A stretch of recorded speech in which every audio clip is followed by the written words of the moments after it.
Thursday, December 8th, 2016.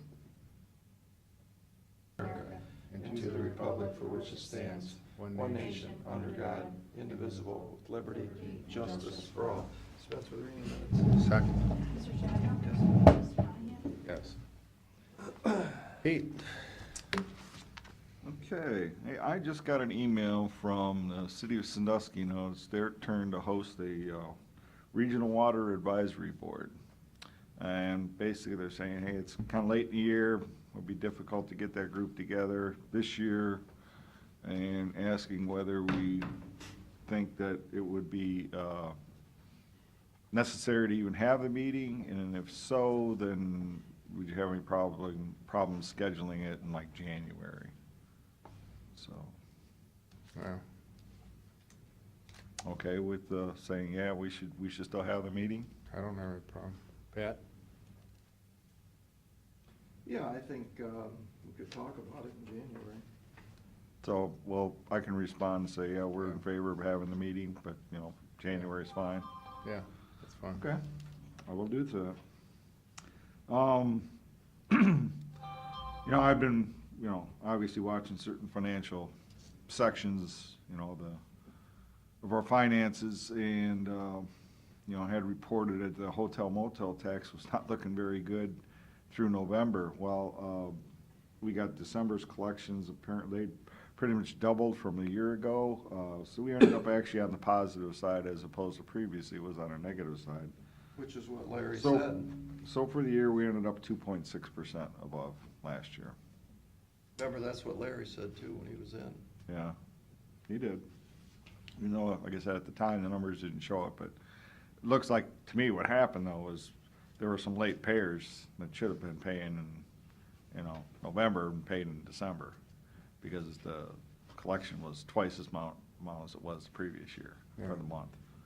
That tells me that. Well, we've seen that happen before though, Pete, where they've held off and, Yeah, I mean, we see it in the sales tax times, that you'll see a crazy number, and next month is another crazy number, you know, it doesn't make a lot of sense, and that's usually what the result is from. People paying late.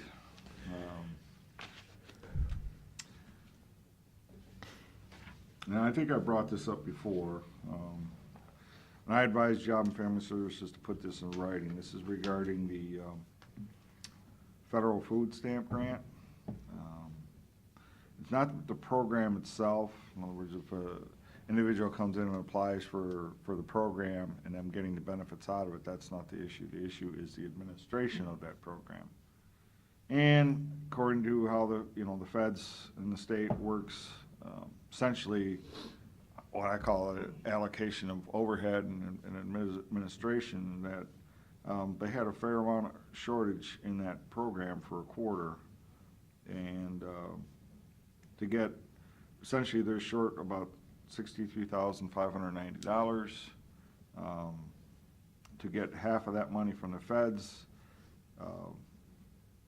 they're saying that what they usually use is state match money for that there's no state match money available, and they need that from our general fund.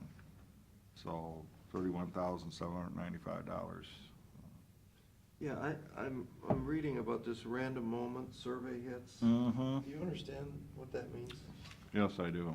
What does that mean? Unfortunately, and to me, that's something that they did back in the 40s and 50s. You know, it's really outdated in my opinion, what they're doing, but essentially what it is a worker will sit there, and as they're working, they'll get like an email or a notice from the state, say, okay, what are you doing at this time? And you gotta mark it down. What are you working on? Are you working on food stamps? Are you working on, you know, some other public assistance program, what have you? And if you don't respond, Well, yeah, I think you have to respond. so how did they get penalized for RMMs? Well, essentially how it works out is that there was actually too much time shown on these samples that they're spending a lot of time on food stamps as opposed to some other program. So wouldn't you get more money then? If you're working more, there must be more. Well, there's only cases. so much to allocate to all the other places. They gotta work so much in each, in each area where they get docked. Yeah, like was told Karen, I says, man, should be able to have an idea before it happens that, you're going in one direction or the other. Yeah, it says though, it's in the rears. They said they really can't do report. that. Right. Yeah. Which is unfortunate. I mean, she made a comment about, years ago, the general fund did some non-reimbursable expenses for that unit. I don't remember that unit. I do remember there was something where we had to give them additional money for non-reimbursable expenses, but it wasn't to that amount. We're talking maybe $4,000 or $5,000. So is that in their operating budget? 30,000, do they have enough money? Or is this something that's gotta be added? Well, their overall budget, they're okay with. It's really our budget. Now, we do set aside, what they've been told me is, we have to set aside a contingency of 5% of their mandated share amount, which we do, and that's available. It's like $11,900 and some odd dollars. So essentially, what we need to come up with in our budget is about 20,000 more.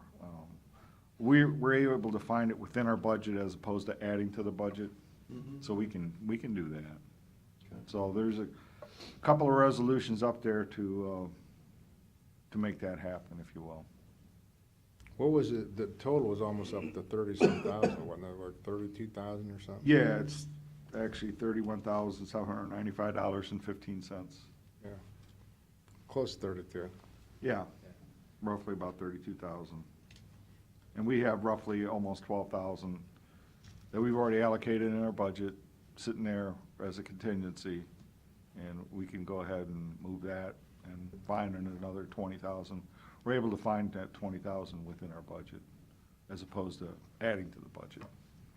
So we can do it, obviously, I had a discussion with Karen. I'm not happy about something like this. I think that, again, they should be able to know if there's something like this is coming beforehand, let us know before the fact as opposed to after the fact. I just think they need to do a better job of wrapping their hands around that. So. Anything else? Let's see. I was curious and just happened to look at the revised code last night about rainy day funds. It had been in the past that you can set aside up to 5% of your previous year's revenues in a quote rainy day fund. What, define revenue? Usually this is in relation to your general fund. So your previous year's revenue. So From all sources, from all sources, okay? not So 30 million? roughly. Well, if you look at 2015, that was just a hair under 29 million. Right. But I did not realize, and I'm kind of surprised that I didn't remember seeing anything from the state. Usually in our association, CCO put something out and said, hey, by the way, they changed this. I've never seen anything, but I guess, looks like in 2012, they changed this, that you could use one of two measures. You can use the 5% of revenues, or you can use 1/6 of your previous year's expenditures, Total? which is essentially like 2 months' worth of expenditures. You can or you can't, You it's can. not something that's mandatory. No, No. it's and not I- mandatory. I was gonna say, CCAO, if it was something that was mandatory, I think, you would have seen them come out and say something right away. Actually, years ago, we got, our auditors cited us for saying we had too much money in our rainy day reserve according to that 5% rule. So what's 1/6 of expenditures? 1/6 of expenditures, if we look at 2015's total numbers, it's a little over 5.2 million it could be. Just throwing You that could put out. another 3 million in if you wanted, We could. although we have about 12 million total between the rainy day and. Yeah, and the only thing with 15 was, we still had a fair amount of that sunset sales tax expenditures going on. So that kind of inflated that number, Yeah. but still, You know, if we took that out of there, between 4.5 to 5 million, we certainly could have there. Just, Anything else, Pete? no, that's it. When I was down in Columbus for the CCAO, one of the topics was the dollars coming out of the counties for the new equipment for Board of Elections. And John Husted had one of his people there, and one of the things they're gonna try to do is they're gonna try to push that up, out of the state budget up to 80%. You know, we're hoping for 50, but, you know, they're pushing for 80. So if that happens, they've got a couple suppliers right now for the machines, and they're not sure which way they want to go. And there are some counties who are actually starting to replace some of their old equipment, Mm-hmm.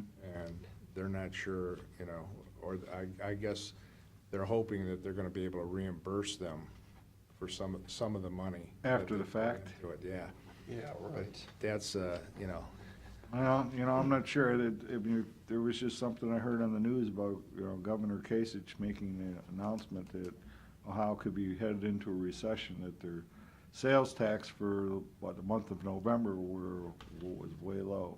5% off. That was one of the things. They were off by about $100 million. That's what I And- heard, something like that. About 100 million, and that was one of the things they brought up also. Governor Kasich thought we could be running into a recession, which, you know, who knows? I tell you, things are pretty good right now, but You know, we've seen how things turn around. You know, very and quickly, I heard that, and obviously, you know, they know their numbers right away. We don't know our numbers till months afterwards. But I did compare our November collection statewide for this past November to November's a year ago, and those numbers were flat. But that's just 1 month.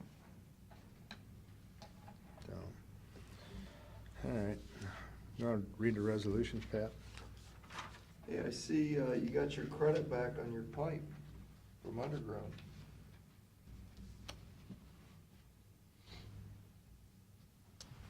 Did you notice? Is that $66,000 change order.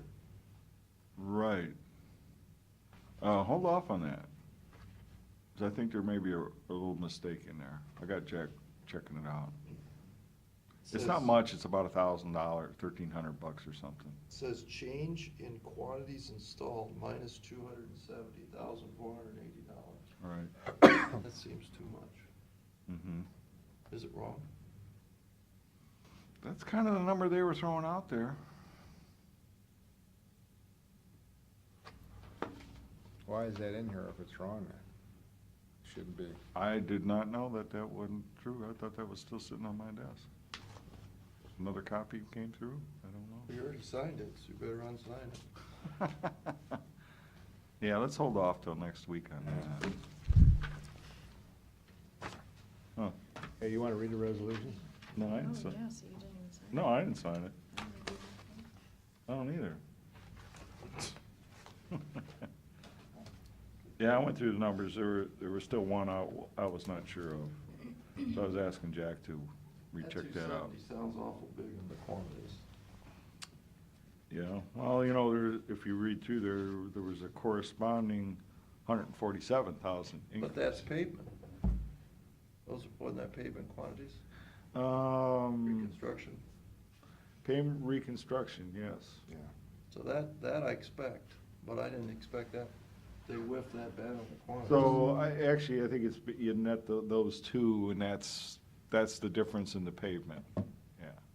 Right, but I think when he means quantities, he's talking about pipes and manholes and fittings and, You know, there's another page in there that kind of shows it, but man, you almost need a magnifying glass to that's read what I it. just said, I couldn't read. Yeah, I haven't even read it yet, so, this is really small. Speaking of pavement, Pete, would you ask Jack how they have, if they've taken care of that one piece of pavement going into Bayview? Sunset Drive.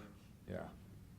Yeah, I mean, last I heard, I know he was talking with the contractor and the engineer about that. Yeah, the village council, They they were- were very satisfied with everything that was going on, but they were a little upset that they didn't take care of that when they were taking care of everything else, so. Well, my brother was complaining that his street, they didn't do a very good job on. Really? Yeah. Well, the council, you know, I was out there, I spoke with 2 or 3 of the council people, and they were very happy, so. Yeah. He goes, I think they got all the rest, but he said, they sure didn't get my road. Okay. So, resolution authorizing county auditor to make a budget modification. This is on public assistance. Yeah. Second, Mr. Shennegal? Yeah. Mr. Monahan? yes. And then resolution authorizing county auditor to make interfund transfers, same. Second, Mr. Shennegal? Yeah. Mr. Monahan? yes. Resolution authorizing county auditor to make a budget modification. This is landfill. Second, Mr. Shennegal? Yes. Mr. Monahan? yes. Resolution authorizing the county engineer to buy force account for normal maintenance and repair of county roads. Second, Mr. Shennegal? Yes. Mr. Monahan? yes. Resolution authorizing county auditor to make budget modifications.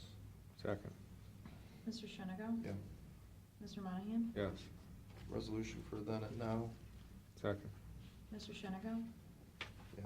Mr. Monahan? yes. Resolution authorizing the auditor to make a budget modification. Second, Mr. Shennegal? Yes. Mr. Monahan? yes.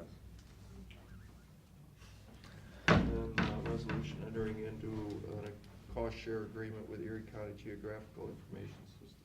Second, Mr. Shennegal? Yeah. Mr. Monahan? yes. That's it. I wonder if that GIS, if they got their flyover that they were supposed to get.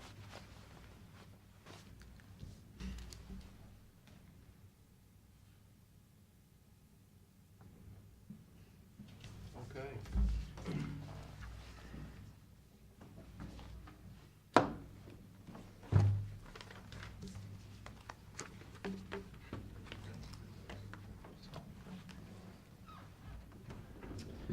I will leave one for Mr. Farrell. Mr. Dodro, would you like a quarterly report?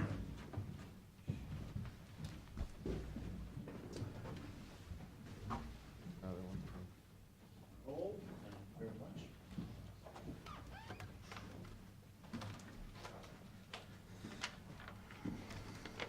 I want to thank you for giving me an opportunity to give the ERPC December 2016 quarterly report. I'll start with the grants. In our 2014 CHIP, we're in the final throes of the closeout of that CHIP grant, but Mr. King informs me this morning that anybody that got Habitat for Humanity money would get a 6-month extension because we're having problems throughout the state with Habitat for Humanity not being able to use their money. really? Yeah, this is not the first time it's happened with other CHIPs. So the state's finally given those grantees a break and giving you an extension to use it. So we'll have about another $28,000, so we can do one additional rehab. So that should take us up to 28 rehabs and 28 rental assistance. Other grants in progress, the Vermillion Neighborhood Revitalization Grant. As you know, that was a $300,000 grant. Precision Paving took the bulk of that, $241,000, so. we What will are, what be- are they gonna be using that for, Steve, do you know? Do they have a plan as to downtown? Yeah, they're paving various streets in the Vermillion on the Lake area. But that, they've already done that. It's done. That's done. So we've got some street lighting, and we're going to be involved in a demolition. You did some over there planners also. or something, didn't you? Yeah, the other 59,000.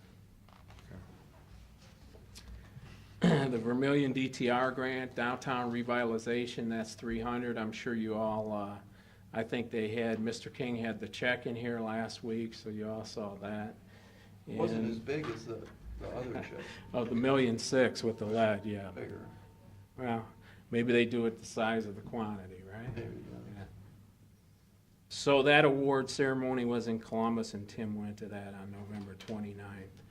The Bayview Sewer tap-ins, we've got 27 applications going on that. Just under $50,000, it appears, will be spent, so we'll have an additional 50. So we've got until May to spend that additional 50. What is the qualifications to pick up that money? Well, basically, it comes down to your income level. So you have to fit into the income guidelines to qualify for the money. So we are going out with a phase 2 and trying to drum up some more business. I've talked to the health department. They're over there a lot. They're telling people, and we've met with the mayor a couple of times. And if we can't award it, that money just goes back, right? It will, unless we can get them to maybe allow us to use it for something else. I mean, my thinking is maybe we talk to them and see if we can use that money for something else on that particular project. Yeah, there's a lot of flyers out there. Yeah, Yeah, yeah. So, spiders. and the health department, their the lead abatement program, we've been working on environmental reviews for that program, and Zach's been doing some financial work. So we're involved in that. Our block grant, CDBG formula grant, 2016, that agreement has been executed, and we're working on the environmental reviews for that. Before you can draw down any money, you have to do these environmental reviews. So that's the first step. In transportation, the MPO state fiscal year 2017 projects will have about $2.4 million in projects. City of Sandusky citywide signage project. That's the gateway signage throughout the city. Vermillion street lighting project. That's a number of traffic lights down Liberty Ave at 9 different locations. The City of Huron Main Street resurfacing and realignment, that project's been going on. I expect all these to finish up in the spring of the year. Are we And doing those fancy ones like we did on 250? no, they don't have that kind of money. So, Who, just a sidebar on fancy streetlights, who owns those now? We paid for them, but who's the owner of the light, the pole? I'm thinking that it's probably Lake Erie Shores and Islands. Really? Wouldn't that? Yeah, because I thought Lake Erie Shores and Islands, I thought they told us they would have to maintain those lights as far as the paint, the finishes. They talked about that, Yeah. but Carrie and I went back and forth with them on that, and I think that landed that we don't have to maintain the paint finish. But here's my point. I think ODOT will take care of the signals themselves. You sign an agreement with them, just like we did over here at Strub and Ford. When that becomes, I would assume that becomes ODOT property, it becomes It- state property. it- You've got it- their lights on there and everything else. And you might be right, All right. but And- I think the maintenance issue has always been kind of fuzzy. Here's why I don't think he's right. Because when a pole gets run over that I put up, Eric, you'd remember this in Perkins Township, a street light. And it gets run over and it's in Perkins Township right away. Do you replace that, I'm talking those decorative street lights. Do you replace those? First of all, you look for who caused the pole to get run over. But let's say you don't know. Guy runs the pole over and it goes down. Does Perkins write the check for that? To put the pole back up? Yeah. Yeah, just like Sandusky. Because there's a lighting district established. See, 250's probably, unless there was a lighting district established. Perkins would write it because each one of those subdivisions that have streetlights, there's a lighting district established with the subdivision. You're right. And it's assessed back to the landowner. You're right. And that's the difference now. So that's how you track who's responsible for this. And the reason I'm bringing this up, because we're just got in an argument with one of the cities that they said it's mine to fix. I said, it's not mine, it's not my pole. But think about on Hall Road and 250. Did you see that little triangle? Yeah. That sits there. It's got those crosswalk bars. Mhm. Those will not make it this winter. That one in front of Walmart worries me too. They're gonna slide right into them, somebody's gonna take that out. And that pole is probably 10 grand, maybe more. All right, so the insurance company's gonna say, we're not paying that much for it, and you're gonna end up with a piece of 2-inch galvanized holding that thing up. But, and then where do you get the green pole? You have to order it. Well, I mean, Yeah, I mean, you're 6 months out at least. yeah. Yeah. So we ought to all, so I would spend some energy and figure this out now, Well- because when the pole gets over, somebody's gotta put it back up. I'll check with ODOT, but I assume that it's their road that, Doesn't work that way. yeah, maybe not. It's But- whoever's paying the electricity, that's whose This, pole it is. this light that went down at Parish in Columbus, the city picked it up. Because they're. Remember, paying there was a lot of electricity. debate on that. But they're paying the electricity, that's the problem. Yeah. That's who owns the pole, is whoever's buying the electric, right? Probably. Yeah. Which is probably Well, ODOT. back to the example, Which back is- to the example of township, is the lighting district will pay for the power for the poles within the neighborhood, but a main intersection, like, Bogart and Columbus, the light for that intersection is paid Yeah. for by the, You know, those things we're talking about, those are basically safety concerns where you've got, is that what you're talking about, the crosswalks where somebody, Right, but who's gonna pay to fix it? right. well. You know, if I- it's shores and islands, you can imagine them getting the bill for Well, $20,000. I thought the only discussion with them was maintenance. As far as the finish, yeah, I didn't think there was any discussion about them maintaining a pole that came down or putting it back up, but you're right, I mean, I'll check with ODOT, I'll run it out. That's things we can check. Yeah, Go I'll ahead. check. Continue on with your, we got a 10 o'clock. Just a couple of other things, City of Erie and US 6, bridge painting will be done in 2017 also. And then we scheduled some additional projects through the MPO, about $3.5 million worth of projects. Perkins Avenue resurfacing from Remington to US 6 in 2020, that's a county engineer project. Sandusky, the city of Sandusky, Meg Street reconstruction and multi-use path extension, that'll be state fiscal year 2022. That'll be reconstruction of Meg Street from Water to Washington with a multi-use path going all the way to Sycamore Line. East Drub Road sidewalks, those will run from US 250 to Perkins Ave on the north side. And then there will also be a leg that'll go up Perkins Ave to Peterson. And that's state fiscal year 2022. A couple of other items, I'm waiting on the final rule. I'm waiting for Federal Highway to rule on the final rule. A final ruling on the final rule that would consolidate MPOs. That That, exempts us. well, that either we're in or we're out. That is supposed to come by the end of December.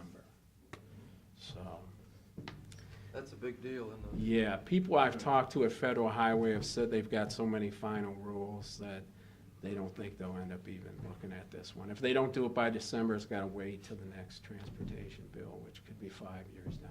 What are the levels on the MPO that we were talking about? I mean. Yeah, because we intersect with NOACA's MPO, the big MPO, our urbanized area in Cleveland, then they're saying that you may have to fold into their MPO. Best case scenario is that we would just share products, our work plan, our long-range planning with them and still remain an MPO, but I don't know. The level we had to be at, weren't we gonna try to go in with Vermillion at one time? Were we able to do that? We tried to do that, but that's the rub here. The Lorraine, Elyria urbanized area goes with NOACA's MPO. It doesn't go with Vermillion. So we can't, we get no credit for that. Although we do a number of projects in Vermillion, we don't get any credit for that population. All right, that was years ago, we tried. And now they just say one of the MPOs has to fold into the other, but I don't think they're gonna allow us to fold NOACA in with us. Well, this been going back and forth for at least 6 years. Yeah, I mean, they've been trying to consolidate things and, Well, let's just hope they leave it where it's at. yeah, let's hope we stay where we're at. Yo, Yeah. So we continue to work on updating the coordinated transportation plan. We have a meeting in January. And I am pleased to say that we completed the land use debate on December 2nd at Castaway Bay. Sandusky, Perkins, Huron, and St. Mary's participated, and Perkins won with, we did the Apex site. They came up with a hotel casino type development for that site. If you've never gotten a chance to see these eighth graders, they're impressive. And I think Pete's suggestion of a marina with that would have been the icing on the cake. That's all I have, Mr. Chairman. Okay, thank you. All right. Need to get into the excess management board appeal. Who do we have?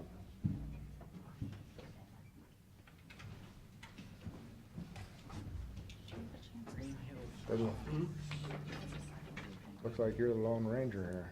Happy? Why don't you check it? Yeah, Because you can only- Matt's not here this morning, is he? I know. No.